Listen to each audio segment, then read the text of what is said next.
you want to find the best interpretive question that you have come up with. This is a question that you can't find the answer to it on Google.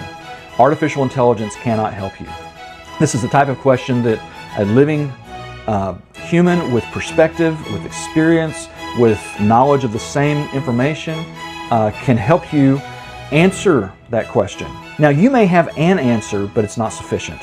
You're not thoroughly convinced of the answer that you have.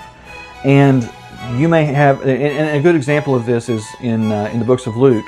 Why does the angel strike Zacharias mute for asking a question, but doesn't punish Mary for asking a question? Well, that's a great interpretive question that invites us to compare and contrast the difference between these two characters and then really think about what is it that's going on with these people and their relationship with the angel, with the message they're receiving, with their attitude toward the message they're receiving.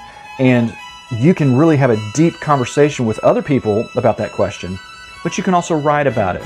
And so what we want to do when we put together an essay, you can come up with many ideas for a blog post or for an article, for some kind of video, for a conversation, for a presentation, for other essays.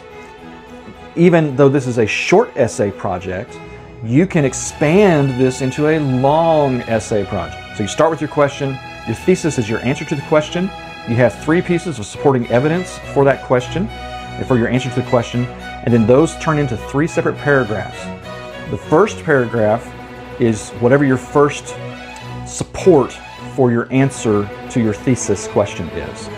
And your second is the second, your third is the third. And so what you want to do in each one of those middle layers is you want to make your claim, and then you want to quote a text that supports your claim, and then you want to make it perfectly clear how you see that text, that quote, supports your claim. So claim, quote, explain. And you've just provided the first support. Claim, quote, explain, the second support. Claim, quote, explain, the third support. So now you have your thesis paragraph, your 3 supporting paragraphs, and your final paragraph is your conclusion paragraph. And what you want to do is you basically want to restate what you've already said, but in new terms, and maybe use some fresh analogies or some fresh imagery, and come up with a really good conclusion, and then take that conclusion, boil it down in this essence to just a couple words that turn into your title. And now you've wrapped it all up in a nice little bow.